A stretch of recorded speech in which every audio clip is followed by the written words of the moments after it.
todos e a todas. É um prazer estar aqui com vocês em mais um encontro do nosso seminário Biblioteca nas Escolas, que está na 4ª edição. Hoje é o 4º encontro de 9 encontros que vamos ter esse ano. Iniciamos em maio e vamos terminar em outubro. O seminário Biblioteca nas Escolas é um patrocínio, é realizado pela editora Kubizak, patrocinado pela CEP, Companhia Editora de Pernambuco, e temos o apoio da Secretaria Estadual de Educação. Nessa edição do seminário, a gente tem como tema geral funções da biblioteca escolar, literatura, informação e cultura. Então, são 9 encontros com especialistas que vão tratar de todos dos temas que abarcam toda essa temática bem ampla de como trabalhar numa biblioteca escolar.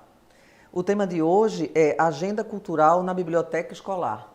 Especificamente, hoje a gente fala de como trabalhar com uma agenda cultural dentro da escola e envolvendo todos os alunos da escola. Bem, a gente vai ter isso mais detalhadamente. Eu quero aproveitar aqui hoje até para mostrar, já que o tema é agenda cultural, um livro da Kubizak, né, que eu não tinha trazido até então, mas eu acho que cada dia agora eu vou trazer um livro para mostrar a vocês. Esse livro aqui chama-se Belinha na Revolução de 1817. Eu estou trazendo hoje esse livro porque a gente, como Pernambuco, essa é uma data magna em Pernambuco, né, a data da Revolução de 1817, e muita gente, assim, poucas pessoas sabem o que de fato o que foi isso, né, em Pernambuco, que revolução foi essa.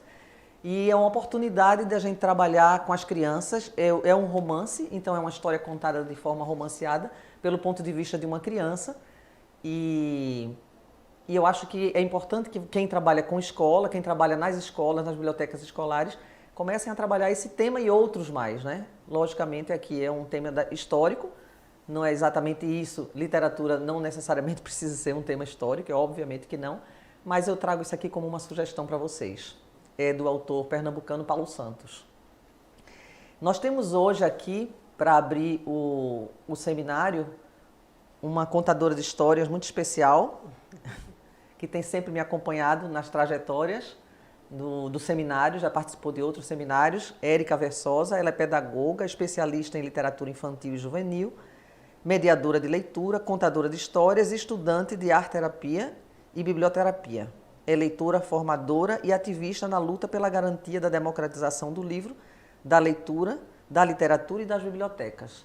É um prazer estar aqui com Érica para abrir esse encontro e trazer um pouco de poesia e encanto para nosso dia, para nossa manhã. Bom dia, Débora. Bom dia a todas, todos e todes. É uma alegria enorme estar aqui com vocês para fazer uma das coisas que eu mais gosto de fazer na vida, que é ler histórias, contar histórias também. Mas hoje, a proposta de hoje é uma mediação de leitura desse livro que chama-se Uma Antologia da Literatura Indígena, Nós. Esse livro foi organizado pelo Maurício Negro, organizado e ilustrado pelo Maurício Negro, e eu escolhi um conto de vários povos indígenas que têm as suas histórias aqui nessa antologia.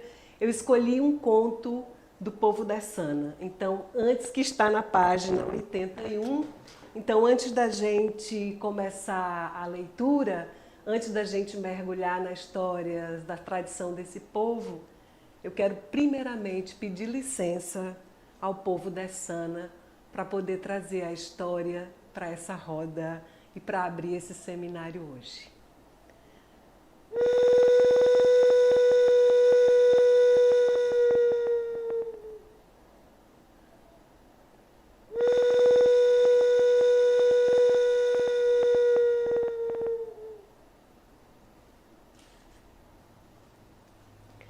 Uhu, Siburu, Peneira de Arumã, é uma narrativa do povo Umucumaçá Dessana. E quem escreveu essa história foi o Jaime de Acara. Foi uma história que o avô dele contou para ele há muito tempo.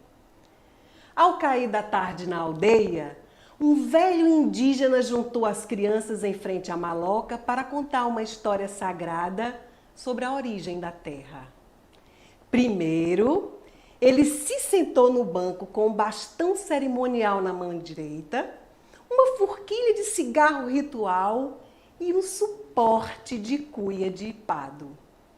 A criançada ao redor, sentada no chão, observou atenta cada gesto e cada movimento. Concentradíssimo no corpo e na alma, respirou fundo antes de beber na cuia ancestral e começar a narrativa. No silêncio, apenas murmurando, acendeu e fumou o cigarro. Com uma cuia, baforou as bochechas, conforme o cerimonial de mastigar o ipado.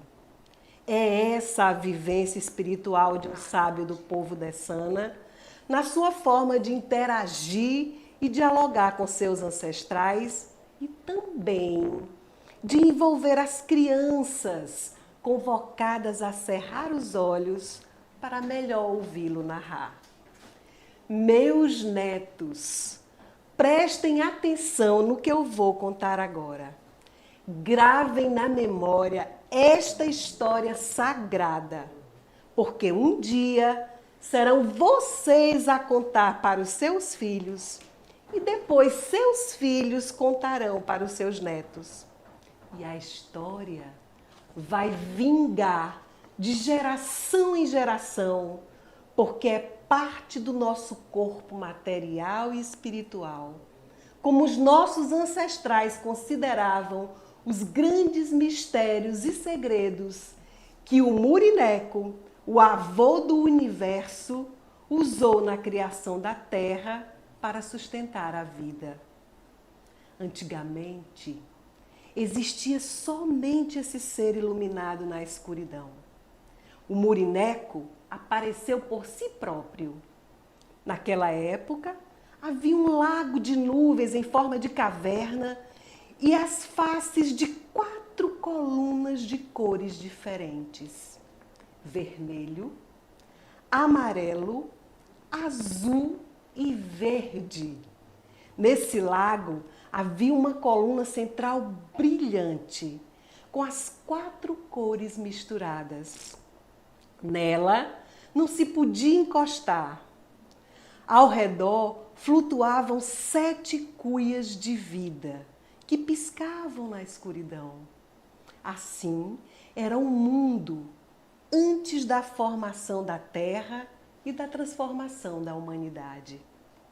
O velho Dessana fez uma pausa e continuou.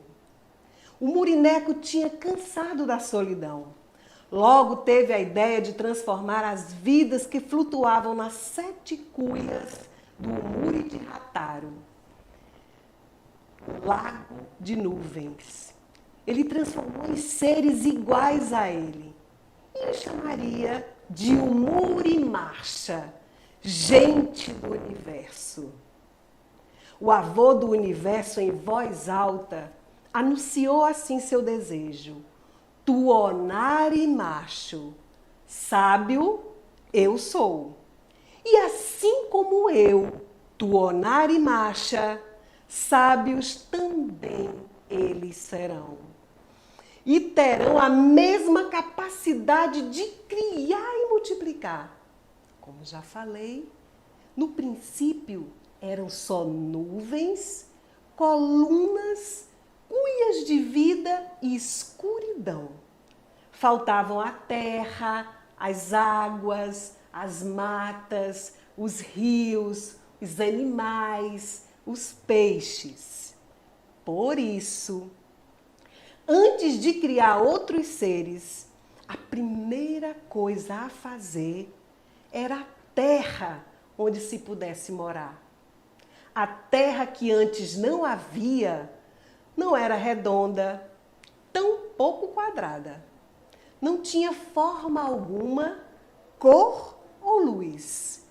O Murineco refletiu bastante sobre como fazer a terra como ainda não era e botou o plano em prática. Primeiro, preparou os seus instrumentos. Seriam eles as bases para a criação da terra. Confeccionou, então, 2 bastões, 4 peneiras de arumã e a esteira de pares de zarabatana. E aí começou a obra. O Murineco cruzou os 2 bastões lança-chocalho e os arremessou no espaço. Eles formaram a base da Terra. E o avô do universo os abençoou. Esses bastões é que vão sustentar a Terra. Um será osso de mulher, o outro osso de homem. Dos bastões nascerão os seus filhos, que crescerão nesta terra que não terá fim. As crianças permaneceram atentas e o velho Dessana prosseguiu. Logo depois, o Murineco jogou uma peneira de arumã de sapo em cima dos bastões cruzados e dessa maneira a benzeu enquanto girava. Essa peneira de arumã de sapo formará a primeira camada da Terra. É ela que vai gerar a gente do universo. Essa peneira será o ar puro, a carne, o osso, o sangue e a saúde da gente do universo. O leite e o mel que nunca terão fim. Então, o Murineco cobriu a primeira peneira com outra de arumã de cobra. E da mesma forma benzeu. Esta peneira de arumã de cobra formará a segunda camada da terra. É ela que vai gerar o Murimacha. É ela que vai gerar a gente do universo. Esta peneira será o ar puro, a carne, o osso, o sangue e a saúde da gente do universo. O leite e o mel que nunca terão fim. Pegou em seguida uma peneira de arumã de água e a jogou sobre as outras 2, assim abençoando. Essa peneira de arumã de água vai gerar os rios e os lagos para a gente do universo, para que tenham bebida e saúde para sempre. Naquele momento, surgiram os mares, os rios, lagos, igarapés e lagoas. As crianças mantinham-se quietas e encantadas. O Murineco pegou uma peneira de arumã de massa de mandioca e a lançou sobre as demais, assim abençoando. Essa peneira de massa de mandioca vai gerar as frutas do mato. É ela que vai garantir a comida e a saúde infinitas para a gente do universo. Assim, se formou a 4ª camada da Terra. Finalmente, apanhou uma peneira de arumã de fartura, fez uma nova bênção e a jogou por cima das outras. Essa peneira de arumã de fartura será também terra, porque ela vai dar alimento e saúde eternos para o Murimacha. A partir daquele instante, a terra e a água começaram a coexistir. Tinha a forma de um amontoado de peneiras redondas, a primeira terra feita por um Murineco.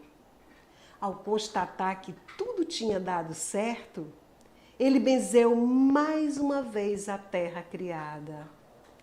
Terra de ar puro, terra geradora de gente do universo, terra sadia, eu a purifico. Esteira de pares de crescimento de Murimacha, pares de ar puro, pares de leite, pares de mel, pares de saúde. Assim falou e abriu os pares e espalhou pela terra as suas benditas obras. Àquela altura, os pequenos questionavam como, enfim, tinham aparecido agentes do universo. O velho sábio Dessana chegou ao ponto. Assim que o Murineco terminou o ritual, apareceu uma mulher. Essa mulher se chamava Iebaburó, a avó da terra. A velha era o primeiro retrato da mulher-mãe, a qual as mães das gerações futuras iriam se assemelhar. Percebam que era impossível para o Murineco criar gente do universo sem a participação de Iebaburó.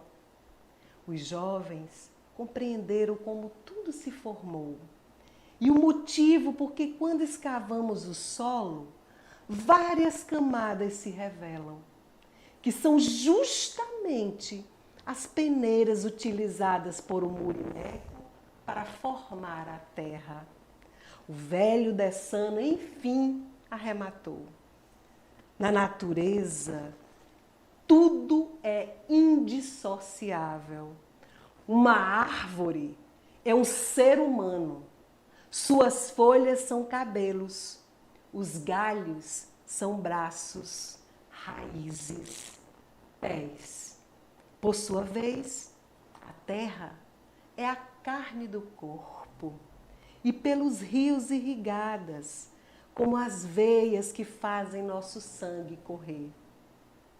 Quando morremos, nosso corpo é devolvido à Mãe Terra. Retorna às origens. O mito Dessana é ciência indígena, sabedoria vivenciada. E a terra, crianças, é o reflexo do céu. Muito bem.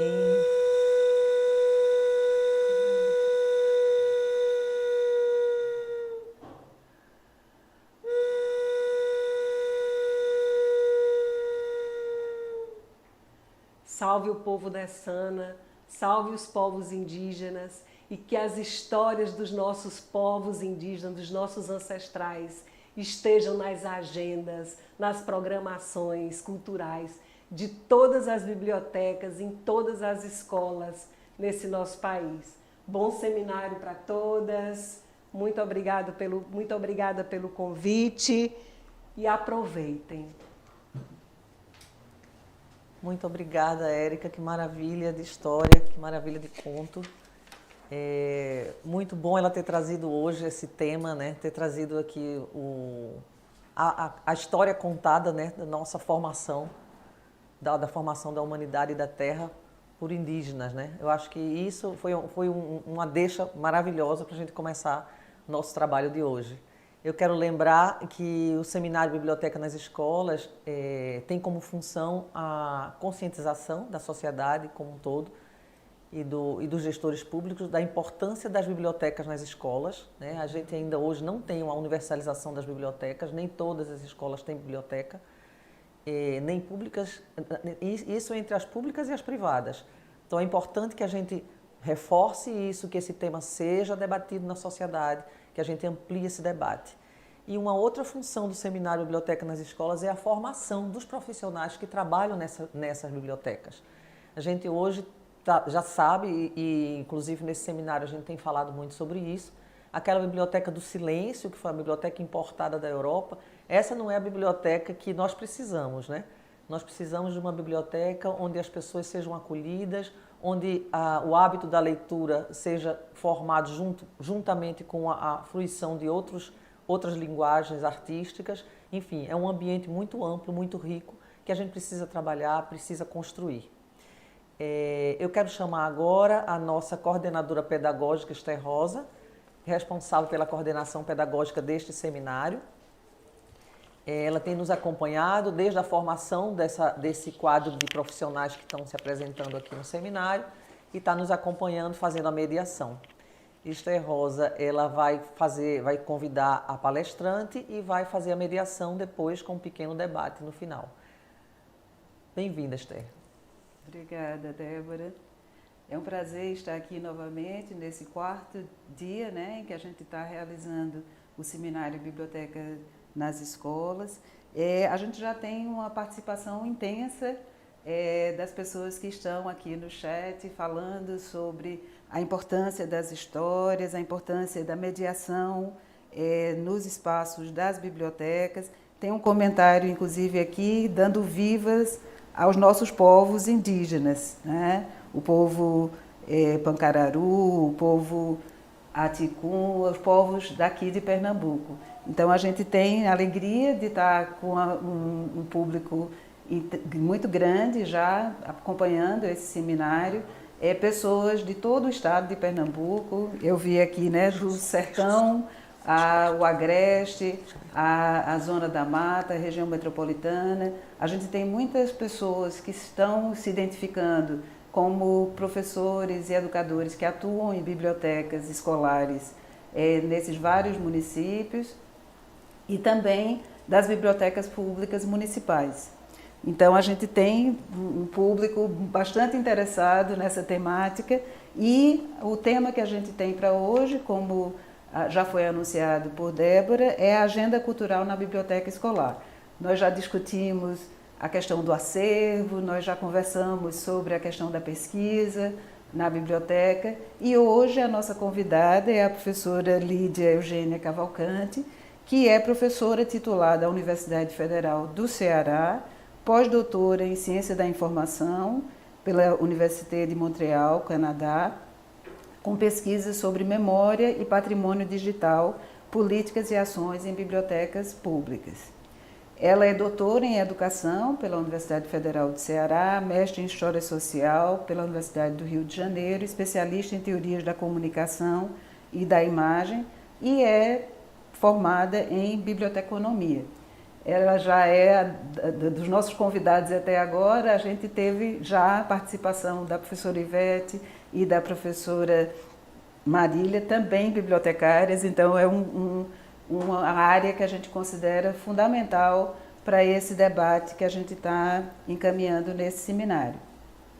A professora Lídia é professora do programa de pós-graduação em Ciências da Informação, da UFC, e do curso de Biblioteconomia, e em 2010 ela recebeu o prêmio Viva Leitura pelo projeto Ler para Crer, que foi por onde eu conheci Lídia, né? A gente se conheceu exatamente por conta desse trabalho, que é um trabalho belíssimo, que é realizado lá no Ceará, que desenvolve metodologias para a implantação de bibliotecas comunitárias.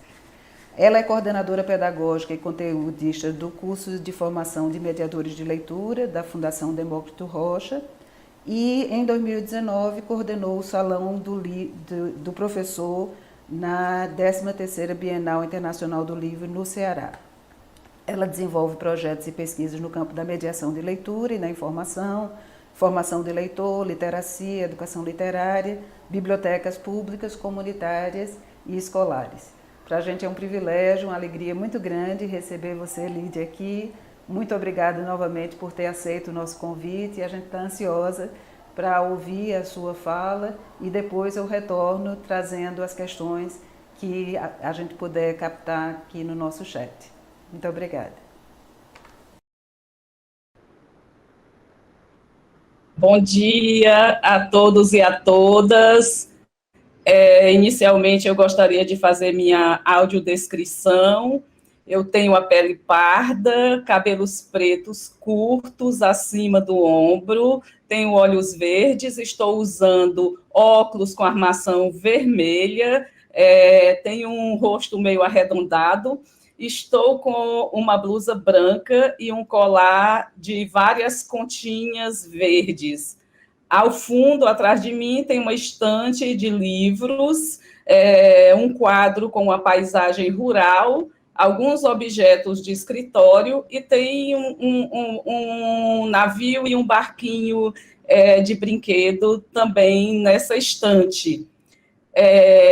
Gostaria de, inicialmente, agradecer o convite e parabenizar os parceiros pela realização desse evento, né? A gente sabe o quanto é difícil, é prazeroso, mas é difícil organizar um evento dessa natureza, mas os benefícios são muito bons, porque são benefícios coletivos. Então, participar do 4º seminário Biblioteca nas Escolas, para mim, é uma grande satisfação. Agradeço especialmente a curadora do evento, né, Esther Rosa, por esse convite. E estou aqui hoje para a gente conversar sobre agenda cultural na biblioteca, né? Então, quero também agradecer a todos que estão aí no chat, todos que estão assistindo esse evento. Coloquem aí de onde é que vocês são, e sei que não há só professores e bibliotecários de Pernambuco, né? É um evento online, remoto, tem essa possibilidade de trazer pessoas do Brasil inteiro. Então, coloca aí no chat de onde vocês são, para que a gente possa fazer um diálogo mais íntimo, né? Conhecendo vocês, sabendo de onde vem o lugar de fala, quem trabalha em biblioteca, quem trabalha em sala de leitura, quem trabalha como professor, né? A nossa ideia é trazer um diálogo de promoção da biblioteca, não especificamente para quem trabalha na biblioteca, né? Mas para toda a escola e para toda a comunidade do entorno da biblioteca. Então, daí a nossa discussão sobre essa temática, né, a agenda cultural na biblioteca escolar, né? Então, vamos seguir para que a gente possa dar continuidade a essa nossa conversa, nos perguntando o que o leitor quer encontrar na biblioteca, né? Então, dentro desse questionamento, o que o leitor quer encontrar na biblioteca, nós vamos pensar as relações entre texto, pretexto, contexto e os próprios leitores. Essa minha fala eu vou dividir em 2 momentos, né? O primeiro momento é um momento que nós vamos tratar algumas reflexões, né, que para a gente são bem importantes trazer aqui, e em seguida nós vamos falar um pouco sobre essa agenda cultural, né, que a gente propõe para esse momento, para a gente discutir aqui. Tá? Então, se a gente for pensar nessa questão da biblioteca como um espaço de acolhimento, nós vamos pensar que espaço de acolhimento é esse? Que espaço é esse que o leitor deseja encontrar na biblioteca, né? Então, nessa questão, nós sabemos que as bibliotecas no Brasil inteiro, sejam elas públicas, sejam elas comunitárias ou sejam elas escolares, especialmente esses 3 tipos de bibliotecas, passam por muitas divergências, por uma complexidade muito grande. Especificamente, no caso das bibliotecas escolares, essa complexidade ela é muito significativa, quando nós sabemos que, principalmente no contexto das bibliotecas públicas, e especialmente no contexto das bibliotecas das escolas públicas, municipais e estaduais, muitas delas sequer têm bibliotecas, né? Algumas têm sala de leitura, outras salas de multimeios, e mais agravante ainda é o fato de que essas bibliotecas, na maioria das vezes, também não possuem um bibliotecário para desenvolver as atividades, para desenvolver as ações. Então, seria um momento de se pensar, né? A gente sabe que em 2010, né, foi criada uma lei para universalizar as bibliotecas no Brasil, de universalização, que é a Lei 12.244, mas essa lei ainda não foi posta em prática, né? Então, esses planos para que isso aconteça até 2024, mas precisamos pensar que ter biblioteca na escola não deve ser somente para atender a uma lei.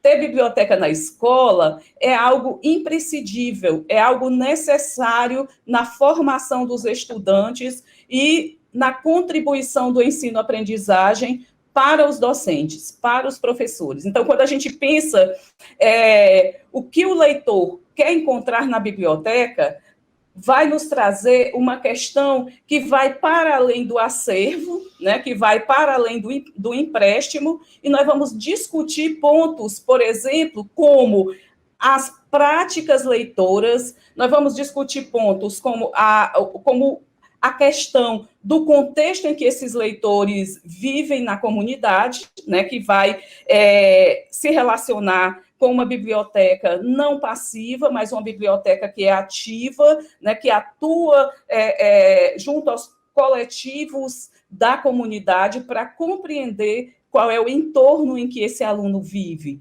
né? O que é que há ao redor da escola? Então, esse é um ponto principal que eu penso que quando a gente chegar no momento em que eu vou falar sobre a agenda cultural da biblioteca, eu penso que é muito importante a nossa reflexão sobre como a biblioteca da escola em que eu atuo convive com os espaços comunitários, né? Como é que ela está nesse entorno, né? Porque nem biblioteca, nem escola podem estar encasteladas em espaços deslocados dos contextos em que elas estão inseridas.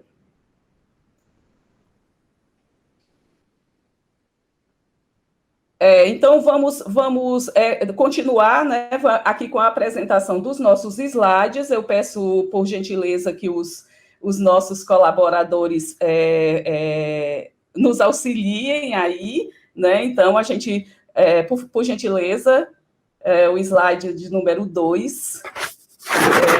Como eu não estou aqui acompanhando os slides, eu gostaria de pedir que a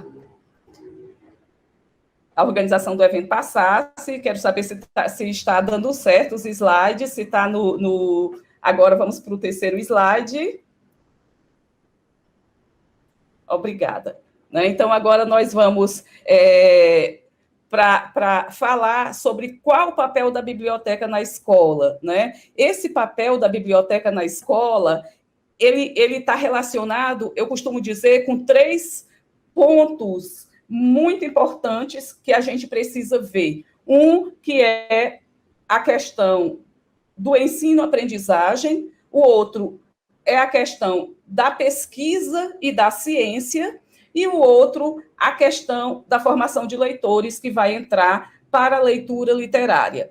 Muitas vezes, na biblioteca escolar, talvez pela falta de formação do professor ou da pessoa que atua na biblioteca, muitas vezes até do próprio bibliotecário, no campo da atuação profissional, a gente vai perceber que muitas vezes é dado mais atenção a um desses pontos, né? E os outros são deixados um pouco de lado. Mas quando a gente vai pensar no papel da biblioteca escolar, nós vamos pensar numa tríade que vai acompanhar o aluno desde os primeiros anos dele na escola, né? Desde o ensino infantil até chegar à universidade. Então, quando os alunos chegam à universidade, que a gente percebe que eles são leitores e que tiveram uma formação leitora, a gente pergunta e muitos desses alunos vão nos dizer que estudaram em escolas que tinham bibliotecas escolares e que tinha um profissional atuante nesse espaço. Então, a gente vai pensar aí, como está no slide, né, qual o papel da biblioteca na escola, que seria promover e democratizar o acesso ao livro, à leitura e à informação, auxiliar os professores nas metodologias de ensino, porque a biblioteca é esse espaço de transversalidade na escola, ela precisa ver como um espaço que, ao sair da ambiência física, do espaço físico da biblioteca, ela adentra a sala de aula juntamente com os professores, de uma forma transversal, não somente diretamente ligada ao professor de língua portuguesa, mas ligado às diferentes disciplinas que são ministradas na escola. E nessa transversalidade, nós vamos ver o papel da biblioteca sob diferentes possibilidades, né? Que é o despertar criativo para promoção leitora em outros fazeres para além do literário, né? Dentro da matemática, dentro da geografia, dentro da história, né? Então, a possibilidade transversal de trazer a biblioteca como um espaço de integração entre a sala de aula, entre a comunidade escolar, entre a comunidade do entorno e o espaço da própria biblioteca. Então, além disso, possibilitar inserção e interação sociocultural por meio da literatura e da cultura, porque a biblioteca escolar ela é um espaço especialmente cultural, um espaço social, né? Por isso que eu falo que, enquanto espaço social e enquanto espaço cultural, ela tem que conhecer o seu entorno e, por fim, desenvolver condições de acessibilidade para os usuários com deficiência. Então, a questão da acessibilidade é um outro ponto a ser pensado, a ser discutido para se pensar uma agenda cultural, né? Como é que, ao pensar as atividades da biblioteca, eu vejo a questão da acessibilidade. Eu já vi situações em que a biblioteca escolar está situada no primeiro ou segundo andar de uma escola, onde só há acesso através de escada, né? E aí você pensa, e os alunos com deficiência física, como é que faz para acessar esse espaço? Então, a outra coisa que precisa se pensar nesse papel da biblioteca é desenvolver condições de acessibilidade para os usuários com deficiência. Então, nesse slide, eu posso resumir o que eu penso de qual seria esse papel da biblioteca na escola, né? Vocês vejam que essas reflexões iniciais que eu estou trazendo, elas estão relacionadas ao planejamento que nós vamos fazer de uma agenda cultural, né? E esse planejamento para uma agenda cultural, ele tem que levar em consideração especialmente quais são os objetivos da biblioteca. Então, vamos seguindo.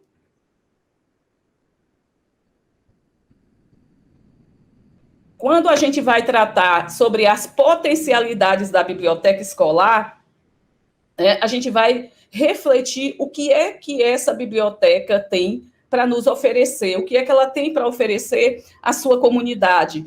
Muitas vezes, algumas bibliotecas, né, ou algumas salas de leitura, dizem assim, esse acervo não tem nada bom, esse acervo não tem nada novo, esse acervo só tem livro velho.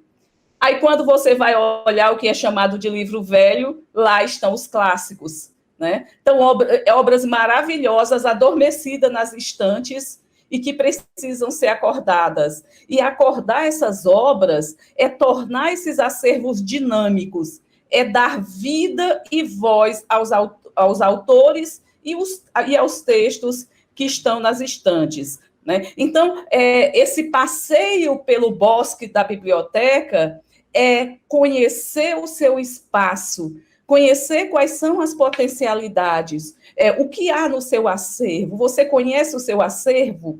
Você é leitor do seu acervo? O que há no acervo da biblioteca? Quais são os autores que estão nesse acervo, né? Então, isso é fundamental, conhecer esse acervo, conhecer o espaço que você tem disponível, qual o espaço físico, né, qual o espaço que você pode utilizar na escola, e muitas vezes tirar a biblioteca de dentro de um espaço físico e levar para outros espaços é uma forma muito boa de estar presente em situações pedagógicas desenvolvidas no cotidiano da escola, né? Então, vamos a seguir, né, nesse slide seguinte, eu trago aqui essa constituição do espaço da biblioteca, que é constituído como uma espécie de colmeia, né? E nessa colmeia eu trago aqui as potencialidades da pesquisa, da leitura, da informação, elencadas com o encontro, com o diálogo e com as descobertas. E essa biblioteca, que é essa colmeia, ela vai se constituir numa rede, juntando comunidade, sala de aula e família. Quando eu me refiro à comunidade, eu me refiro à comunidade escolar, constituída pelos funcionários, pelos professores, pelos gestores, pelos estudantes. Quando eu falo em família, eu lembro que a família ela é muito importante no processo de formação dos leitores, inclusive em casos em que os estudantes não têm famílias leitoras. Nós sabemos que no Brasil há muitos casos de famílias não leitoras, por uma questão social, por uma questão de recursos para comprar livros, ou muitas vezes pela formação da família, pela formação dos pais.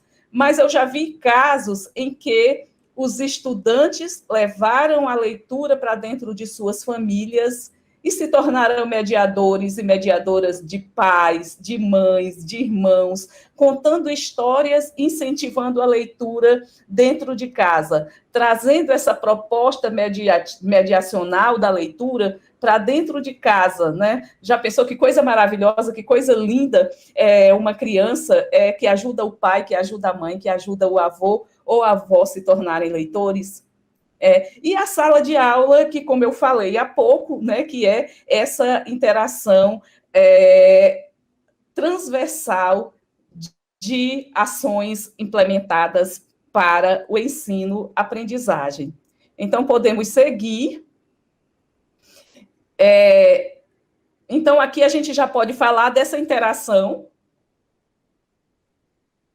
pensando na transversalidade da biblioteca, como eu falei há pouco, né?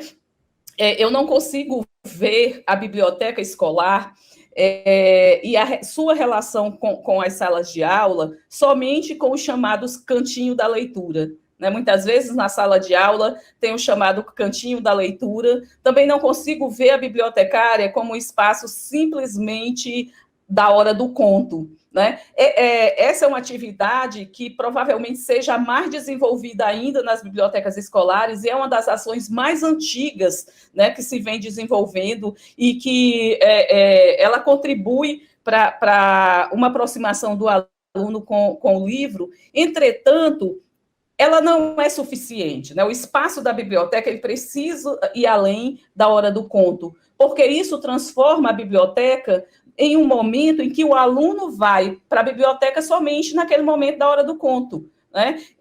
E a biblioteca ela precisa ser esse espaço ocupado por sua comunidade durante todo o momento, né? Então, daí ela tem que estar aberta na hora do recreio, ela tem que estar aberta no horário de aula, né? Ela tem que estar aberta quando os alunos estão para sair da escola. Por quê? Porque é um espaço em que o aluno se sinta acolhido de uma forma afetiva e que seja um espaço comum a ele, né? Em todos os momentos, em todas as etapas, né? Então, essa biblioteca, ela é esse espaço, essa ambiência de interação com a comunidade escolar, né? Então, nós podemos seguir para o slide seguinte, né? Nesse momento, nós vamos falar da mediação da leitura literária, a questão da mediação da leitura literária, em que sentido? No sentido de que, vocês lembram que eu falei que a biblioteca, ela tem um tripé, que é o da pesquisa, né? Da pesquisa e da ciência. Ela tem a questão da informação e comunicação, do acesso à informação e à comunicação, e a questão da mediação da leitura literária. Né? Então, quando a gente vai pensar nesse papel cultural, nesse papel social da biblioteca, nós vamos pensar em uma função fundamental, que é o papel do mediador. Né? Quem é esse mediador? Quem é essa mediadora que vai fazer um trabalho de mediação, tanto de mediação literária, quanto de mediação da informação? Né? Porque esses dois processos mediacionais, eles são eles se implicam, né, e se unem de uma forma fundamental no processo de literacia dos estudantes e no processo de construção da competência em informação dos estudantes, né? Como é que o estudante lida com a pesquisa, como é que ele faz uma busca informacional, como é que, principalmente hoje, que nós sabemos que a biblioteca, ela precisa estar completamente interligada com a questão tecnológica, né, com a questão das redes sociais, porque não dá hoje para tentar competir com as tecnologias, né? Então, o melhor é se aliar a elas, utilizando o que há de melhor nas redes sociais, o que há de melhor nas descobertas online que os estudantes podem fazer. Então, esse processo de mediação, ele é fundamental na constituição da formação do bibliotecário, na formação da equipe que trabalha na biblioteca, e eu sempre digo, se você atua numa biblioteca e você nunca fez uma formação de mediação de leitura, vai fazer, né? Vai fazer, porque a gente aprende muita coisa quando vai desenvolver uma formação no âmbito da mediação, tanto na mediação da leitura como na mediação da informação. E aqui, mais especificamente, trazendo a questão da mediação da leitura, né, eu trago aqui algumas questões para as nossas reflexões. Claro que a gente não vai ter tempo de refletir todas elas aqui, né? Senão a gente ia fazer assim, um curso inteiro de várias horas, de muito tempo, mas a gente traz algumas reflexões para pensar. Para que lemos? Né? Qual é o nosso objetivo de leitura? Para que a gente lê? Eu costumo dizer que a gente pode ler por diversas formas, né? A gente pode ler por lazer, a gente pode ler para aprender, a gente pode ler para se informar, a gente pode ler para se identificar, a gente pode ler para buscar respostas, para questionar, para protestar, e a gente pode ler, especialmente nesse momento que a gente está ainda em pandemia, né? A gente tem lido muito para ajudar a resolver questões emocionais, né? Num campo da leitura que tem se desenvolvido muito, que é o campo da biblioterapia, né? Essa leitura que a gente lê e que nos ajuda com o nosso cotidiano, com as nossas dores, né? Com as nossas tristezas. Então, a leitura, ela está aí para nos ajudar de todas as formas, né? Então, o que é mediar a leitura e o que é o mediador? Né? Para começar, eu digo que a condição número 1 para ser um mediador de leitura é gostar de ler, né? É ser o leitor, é o primeiro ponto, é ser um leitor, né? E tem uma frase da Michelle Petit, que eu gosto muito, que ela diz o seguinte: para transmitir o amor pelas obras literárias, é preciso tê-lo experimentado, né? A gente gosta daquilo que a gente já experimentou. E quando a gente lê e se apaixona pela leitura e que experimenta esse prazer de ler, você também tem prazer de ensinar. Você também tem prazer de ser mediador. E esse mediador, ele realiza um processo de interferência, né? De interferência direta na formação do leitor por meio das práticas leitoras. A mediação, é preciso compreender que a mediação, ela vai além das práticas leitoras, né? Ela é uma forma reflexiva de planejamento, de constituição pedagógica, didática, reflexiva, de se pensar as ações e as práticas sociais de leitura de uma forma de intervir, né, de uma forma de compreender como os sujeitos leitores veem a leitura no seu cotidiano, na sua vida. Daí, o mediador da leitura, ele vai entender a leitura como diálogo, como fruição e como estética, né, que é a leitura literária que vem para arrepiar a nossa pele, né? Aquela leitura literária que vem construir algo dentro da gente que é só nosso. Daí a gente pensar que a leitura ela tem duas possibilidades, que é a leitura individual, que é a leitura coletiva, mas a apreensão daquilo que é lido é muito pessoal. né? Então, daí a preparação do mediador para saber ouvir, né, para compreender aquilo que o leitor tem para dizer, porque todas as vozes importam, né, todas as contribuições, elas são válidas, né, e daí, por isso que eu digo que a gente não pode resumir a questão da formação leitora somente à hora do conto. Então, seguindo, né, aqui nas nossas reflexões, a gente vai pensar na leitura que dialoga, né, que é aquela leitura que é um lugar de liberdade do leitor, né, e essa questão da leitura como liberdade do leitor, eu lembro muito de uma... Eu sou professora também de História da Leitura, História do Livro e das Bibliotecas, né? Então, me encanta muito conhecer todo esse processo de História da Leitura, História do Leitor. E aí eu lembro que o leitor, na Idade Média, era um leitor intensivo, era um leitor que lia em voz alta, era um leitor que precisava mostrar aquilo que estava sendo lido por vários motivos, né? E a chegada da leitura silenciosa, a chegada do livro impresso, nos permitiu que a gente tivesse uma intimidade maior com a leitura, né? Lendo de uma forma que o Roger Chartier vai chamar de leitura intensiva, que é o direito de começar um texto e não terminar, né, que é o direito de ler partes específicas de uma determinada obra, né, então essa liberdade do leitor para ler aquilo que ele quer, né, e o outro ponto também nesse diálogo com as diferentes necessidades dos leitores, que tem a ver com o acesso, tem a ver com acessibilidade e tem a ver com a autonomia do leitor, né, então, para que isso aconteça, é preciso ouvir o leitor. Será que o acervo da biblioteca, para que se constitua,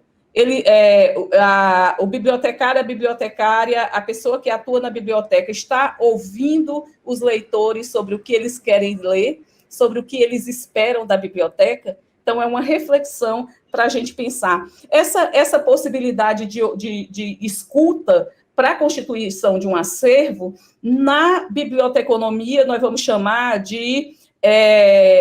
desenvolvimento de acervo, desenvolvimento de coleções. E isso sempre a gente faz com a escuta, né, da comunidade leitora que vai fazer uso daquele material. E aí você pode fazer uma solicitação de indicação de obras a partir de uma caixinha de sugestões, né, a partir da criação de um formulário via Google, enfim, qualquer coisa que leve você cotidianamente a ouvir a comunidade para quem a biblioteca é destinada, né? Então, isso é fundamental. Então, vamos seguindo, pensar na biblioteca e na leitura como um fator de conexão.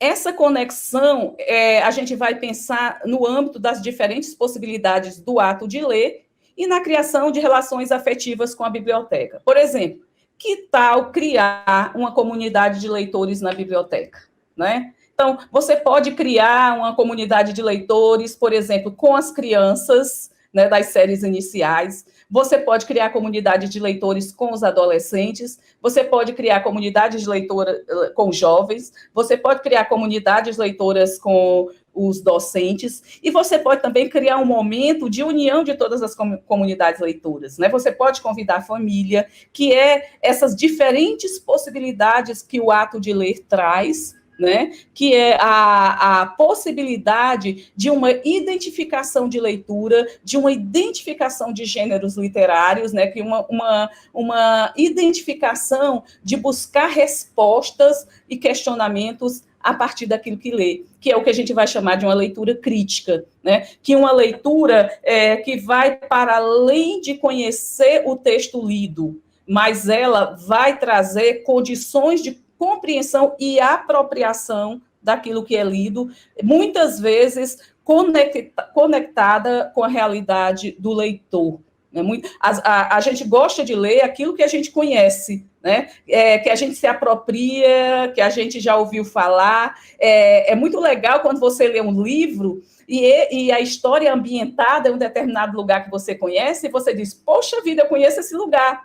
eu sei qual é aquela igreja, eu sei qual é aquela praça, né? Então, esse reconhecimento inicial, ele é um pontapé fundamental para novos desafios de leitura, né? Que são aquelas leituras que nos levam a viajar e a conhecer lugares que a gente não esteve. Né? Então, essa formação leitora, ela é muito processual, né? E ela também é muito desafiadora.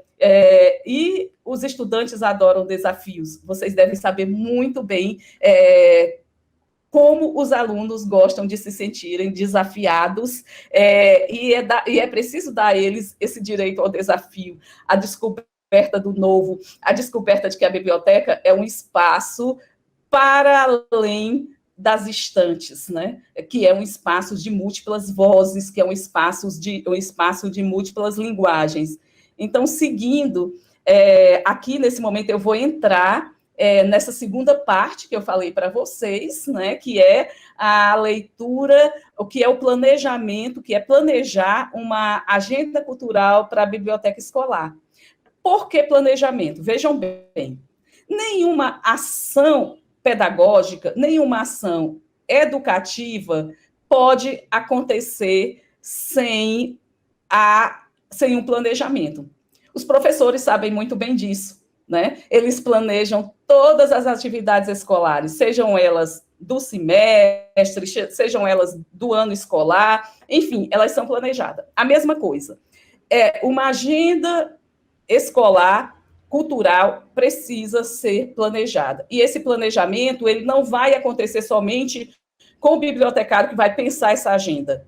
Né? O profissional vai pensar essa agenda com toda a comunidade escolar e principalmente com o envolvimento dos estudantes, para quem é o público-alvo preferencial, o público-alvo prioritário da biblioteca escolar. Então, é necessário esse planejamento, inclusive para ver as ações desenvolvidas na biblioteca, não apenas como ações eventuais. É dia do folclore brasileiro, vamos fazer uma atividade em relação ao folclore brasileiro. É dia do livro, vamos fazer alguma coisa no dia do livro. Né? Não é assim. O planejamento, ele deve compreender ações semanais e que tenha uma periodicidade, né? Que tenha um desenvolvimento periódico para que isso possa compreender esse ensino-aprendizagem ao longo da vida. Então, quando você vai fazer esse planejamento de uma agenda cultural, é preciso você pensar para quem é o meu leitor para aquela ação, qual a faixa etária do público, né? O que temos no acervo da biblioteca, o que é que nós vamos usar desse acervo nessa mediação de leitura, dentro dessa atividade da agenda, né? O que pretendemos alcançar, quais são os objetivos? O que faremos? Quais são as atividades? Faremos contação de história? Fazemos encontro com o leitor? Fazemos encontro com o autor? Que tipo de atividade nós faremos? Qual a periodicidade dessas ações? Por exemplo, a atividade de contação de história ela vai ser semanal? Como é que eu vou montar uma agenda que possa atender todos os grupos da escola, compreendendo a faixa etária dos alunos, o nível escolar que eles estão, o nível de leitura, e quem são os nossos parceiros? Nessa parceria, a gente tem que salientar que o papel do gestor é fundamental, o apoio do gestor para as ações da biblioteca é essencial, especialmente na questão da questão do financiamento. Algumas atividades elas precisam de um certo financiamento, então promover a possibilidade de um financiamento para essas ações é muito necessário. Então, se a gente pensar, eu coloquei aqui de uma forma minimamente, tá? Que é o que dá tempo a gente falar nesse momento, a construção de um projeto, né? A construção de um projeto de atividades para uma agenda cultural a ser desenvolvida na biblioteca. Então você pode pegar esse material e criar essa agenda didática, quem sabe utilizando o modelo de sequência didática, né, que é muito utilizado nas escolas também, ou um planejamento estratégico para essas ações, para que elas possam ser consultadas e utilizadas sempre que forem necessárias. Em seguida, nós vamos falar das práticas sociais de leitura. nós falamos dessa agenda, né? Nós falamos do como que a gente vai planejar essa agenda, e eu trago aqui alguns exemplos de algumas atividades que são muito bem aceitas nas bibliotecas escolares, né? Como o Cine Bíblio, e aí você pode inventar mil coisas, né? Uma sessão pipoca, né? Ver filmes que atendam a determinadas faixas etárias, depois fazer um diálogo, uma conversa sobre aquele filme, pensando aqui que a biblioteca é um espaço de linguagens, não somente um espaço de livros, né? E aí você pode pensar nas ações de contação de história, dos clubes de leitura, das gincanas literárias, dos teatros. Uma coisa que os alunos gostam muito é da gravação de podcast, né, porque isso eles dominam muito bem, a questão do uso das tecnologias, que você pode, por exemplo, gravar um audiobook, né, gravar um audiolivro com a voz dos estudantes, leitura fora da biblioteca, vamos hoje realizar uma atividade na Praça da Comunidade, né, na associação comunitária, vamos levar os estudantes para contar história em outros espaços, junto com as famílias, com os moradores locais, os saraus e as feiras de livros, construindo histórias, os alunos adoram se ver numa obra produzida por eles, com suas poesias, com seus textos, com seus contos publicados, e que hoje não necessariamente precisa mais ser publicado em papel, né? Você pode fazer isso como uma obra digital de acesso virtual. E, além disso, a questão das bibliotecas em rede, né? Então, bibliotecas encontram bibliotecas. Como assim bibliotecas encontram bibliotecas? Eu sempre digo que é interessante que a biblioteca escolar ela crie um perfil para ela nas redes sociais. E aí ela vai encontrar outras bibliotecas, o que essas bibliotecas estão fazendo, estão realizando, e vai ser possível desenvolver essas trocas, né? E essas trocas geram ideias, essas trocas geram criatividade, essas trocas geram muito conhecimento, muita informação e muita leitura. Então, aqui só são alguns exemplos, né? Há muitas possibilidades, porque a biblioteca escolar é um mundo de possibilidades, é um caleidoscópio de possibilidades na formação leitora, na realização de atividades culturais, na relação de atividades artísticas, na realização de atividades de pesquisa, tá? Diante de um projeto, diante do pensamento de quais atividades você pode desenvolver, você vai sistematizar as atividades sem esquecer de dinamizar o acervo. Por que você precisa sistematizar essas atividades e dinamizar o acervo? Porque o acervo da biblioteca que você tem para entregar à comunidade. A ideia é acordar esses livros, é tirar eles das estantes, é fazer com que eles ganhem vida nas mãos de seus usuários, nas mãos de seus leitores. Então, dinamizar o acervo é fundamental. Trazer as histórias que estão nos livros da biblioteca para serem contadas, né? E claro que esse acervo precisa sempre estar em desenvolvimento, estar trazendo coisas que sejam atrativas, que atraiam os alunos, que em meio aos clássicos venha também a literatura jovem, venha também a literatura infantil, venha também a literatura questionadora, venha também a leitura da diversidade, né? Traga essas diferentes possibilidades, porque a biblioteca é um lugar de múltiplas vozes, é um lugar de diversidade, é um lugar de acessibilidade. Seguindo, né, eu penso que um público da biblioteca que a gente precisa cativar muito são os jovens. Por quê? Porque as crianças, é impressionante como as crianças gostam de ler, né? Elas gostam muito de ler, elas gostam muito de livros, até porque os livros feitos para crianças são muito atrativos, né? Antes deles verem o texto, eles veem a imagem e já se apaixonam pelas cores, já se apaixonam pela ilustração e se apaixonam pela voz, pela narrativa dos contadores de história, né? Mas o público jovem e o público adolescente é um público que precisa muito ser conquistado para a leitura. Então, eu penso que para conquistar esse público, você precisa pensar. Convide os alunos para auxiliar no planejamento das atividades da agenda cultural. O que eles gostariam que estivesse nessa agenda? Né?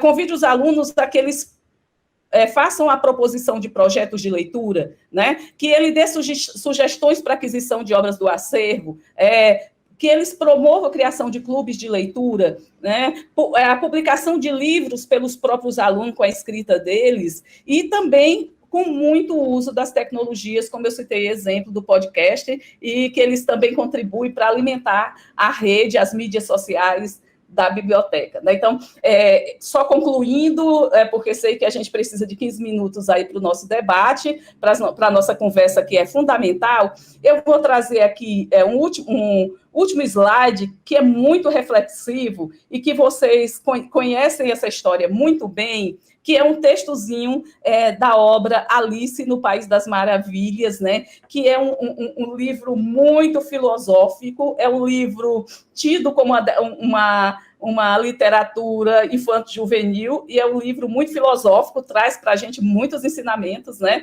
Eu digo que a literatura infantil, ou a literatura infanto-juvenil, ela nos traz essa possibilidade. Por exemplo, O Pequeno Príncipe, né? Feito para criança, e tem uma obra extremamente filosófica que todo mundo conhece. E Alice, em um diálogo com o gato, ela diz assim: você pode me ajudar? E o gato diz: sim, pois não? E Alice responde: para onde vai essa estrada? O gato diz: para onde você quer ir? Alice responde: eu não sei, estou perdida. E o gato filosoficamente responde: para quem não sabe para onde vai, qualquer caminho serve. Né? Então, planejar a agenda cultural da biblioteca nos leva a pensar caminhos propositivos para a nossa biblioteca escolar, de uma forma que vai nos levar a compreender o papel da biblioteca na comunidade escolar, tanto no âmbito da pesquisa, como no âmbito da informação, comunicação e como no âmbito da leitura. Então, é isso. Agradeço demais e estou aqui para o bate-papo. Realmente foram reflexões muito importantes para quem está atuando em biblioteca, para quem busca fortalecer esse papel fundamental da biblioteca dentro da escola. A gente tem vários comentários aqui no chat, eu queria só também fazer uma apreciação geral também, da minha escuta também da fala da nossa colega Lídia.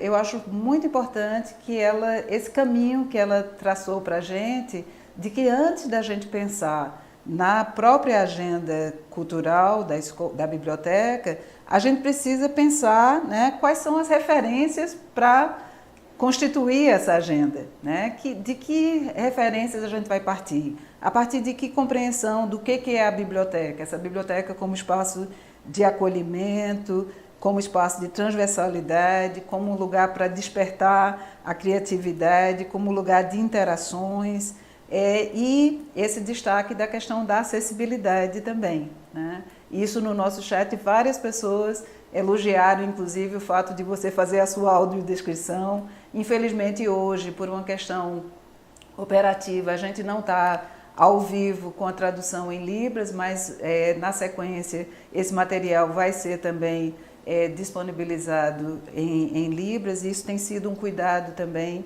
aqui desse seminário. Né? E eu acho muito interessante também as metáforas que você usa, né? A ideia de despertar o criativo, de acordar as obras, né? Da gente trabalhar como uma colmeia, esse passeio pelos bosques da biblioteca, né? Lembrando o Desertor também, né?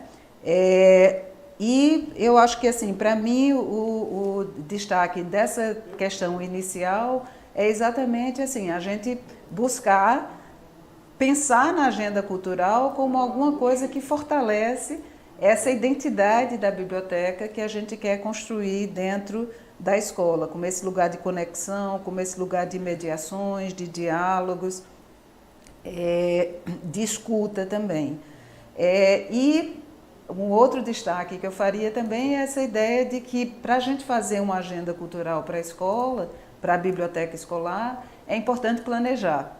E isso, para nós que somos da área da educação, é uma referência fundamental.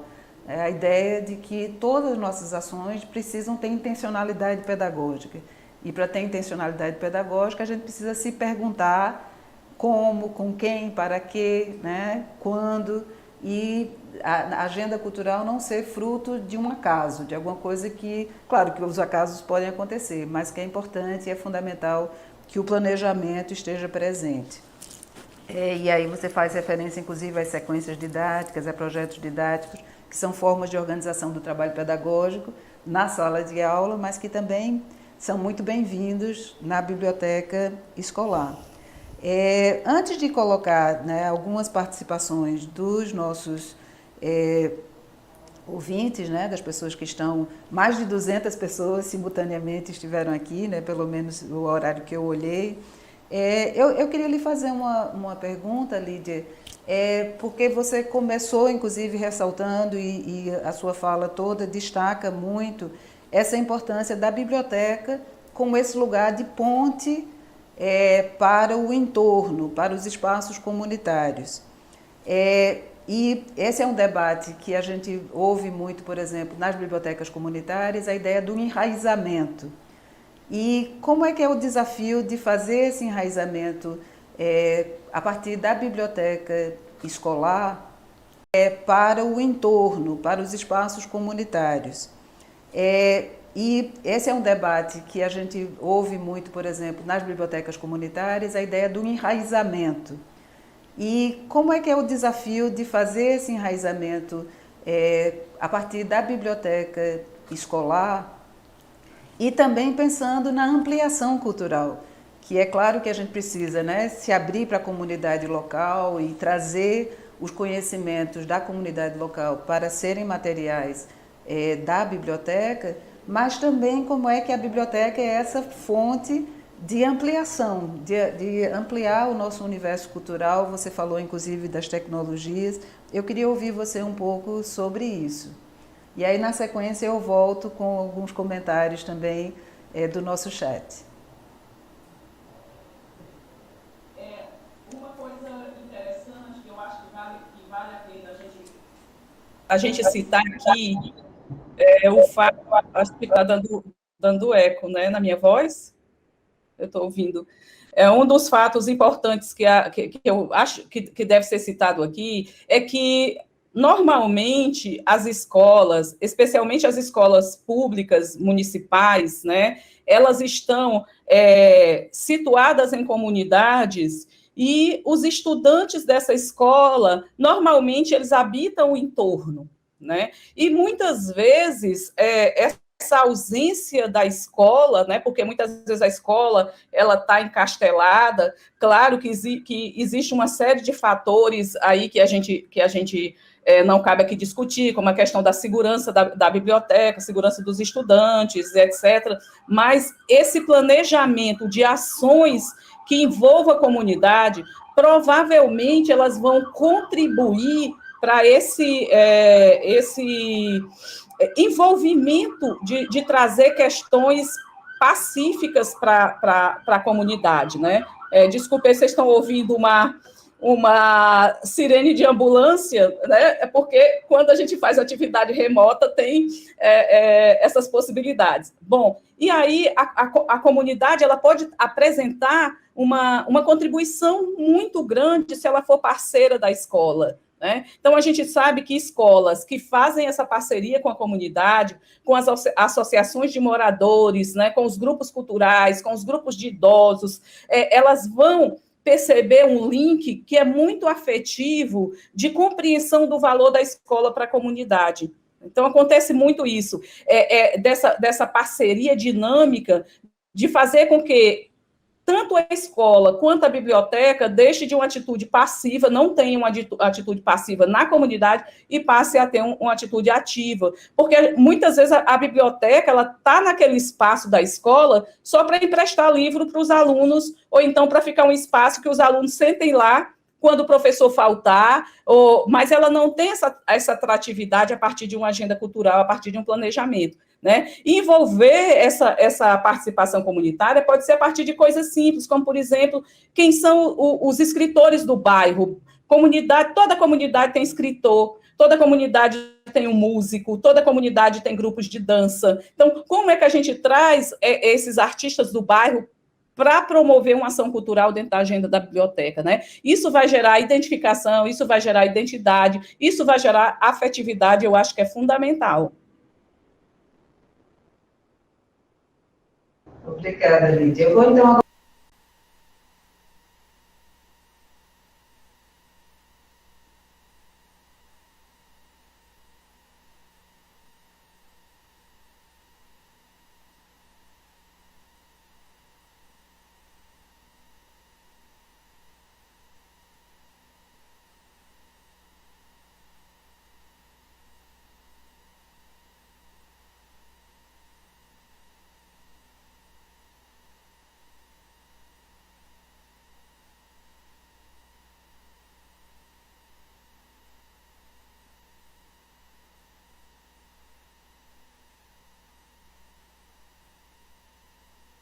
é espaço cultural, é espaço identitário, é também o espaço reflexivo de diferenças. Bom, uma outra pessoa, a Maria Niedja de Oliveira, ela comenta a importância da biblioteca como auxiliar de desenvolvimento cognitivo nos estudantes deve ser abordada e valorizada por todos. A Ana Paula Leite, ela comenta que ontem ela teve um caso de uma aluna que pediu para ficar mais dias para que a mãe pudesse ler o livro, aquele que você falou, né, sobre a importância das próprias crianças servirem como mediadoras, né? Porque ela disse que começou a ler e estava gostando. Também tivemos o comentário desse perfil Humanidades, que ele fala sobre adaptações de livros, sejam clássicos ou não, é parte do projeto de planejamento como objetivo para mediar a leitura, aproximando o leitor também de espaços digitais. Também tem comentários sobre biblioterapia, tem um comentário também como identificar comunidades leitoras dentro do território da escola e também nos espaços da sociedade. O Marco Silva, ele comenta, é importante destacar os diversos tipos de leitura, leitura de imagem, de livros, do território e do entorno, dos sentimentos. E, por fim, a Ana Andrade, ela comenta, comunidades que têm identificação entre si, baseadas sobretudo em gêneros, como mitologias, HQs, contos ilustrados. Eu acho que as pessoas estão pedindo para você falar um pouco mais esse conceito de comunidade de leitura, né? De comunidade leitora. E a Edith Silva, ela comenta que a agenda cultural é muito importante para a biblioteca escolar. A gente, né, não consegue colocar todos os comentários, mas só para você ter uma ideia de que houve muita interação, houve muita sintonia entre aquilo que você estava dizendo e o que as pessoas reconhecem nas suas práticas e também aquilo que elas reconhecem como necessidade da gente buscar para a gente tornar a biblioteca escolar um lugar vivo, dinâmico, de realmente proposição e realização cultural dentro da escola. Bom, eu vou me despedir, agradecer a você, Lídia, dizer que foi um prazer recebê-la aqui e foi muito bom a gente poder ouvi-la e agradecer novamente a sua participação. Com relação à frequência, só lembrando, né, que o link está na descrição desse vídeo, já tem o QR Code também para as pessoas que estão pedindo a questão da frequência. Muito obrigada.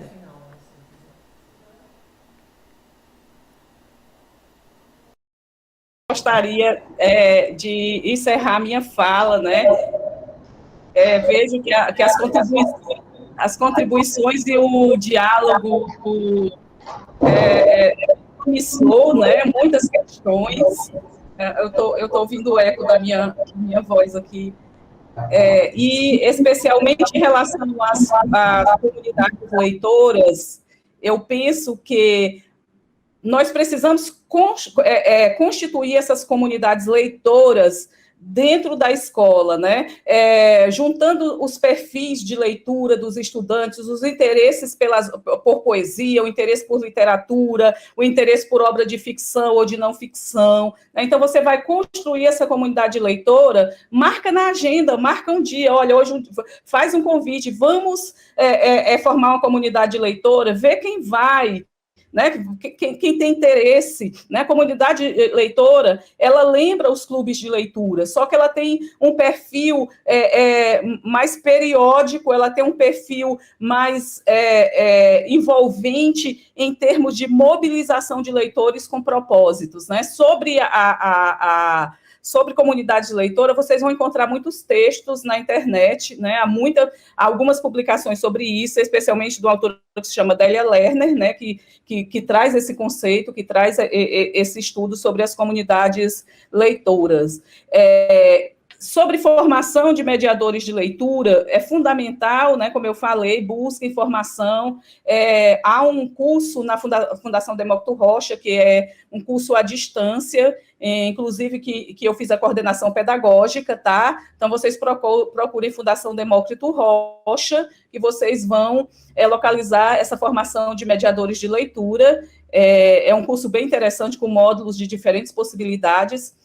E pensar também, como eu falei, que a biblioteca, ela traz diferentes linguagens, né? Não é só a linguagem do texto escrito, mas a linguagem das imagens, a linguagem fílmica, a própria linguagem que é utilizada na internet, pelos e-books, pelos podcasts, pelas redes sociais. Então, é preciso a gente buscar essa atualização, né? Não dá para se fechar em uma única forma de se fazer leitura, é preciso buscar essa atualização, mas eu quero destacar também, gente, que as escolas, muitas delas possuem um trabalho incrível, com projetos de leitura brilhante, e que a gente precisa que esses projetos de leitura sejam também divulgados, tá? Então, fica aqui o meu abraço imenso, né? Fico à disposição de vocês, para uma outra conversa. Depois que eu sair daqui, eu vou colocar o meu e-mail lá no chat do YouTube, para quem quiser entrar em contato e conversar um pouquinho mais depois, tá bom? Muito obrigada aos organizadores e ao convite, obrigada ao público também. Uma palestra, esse tema é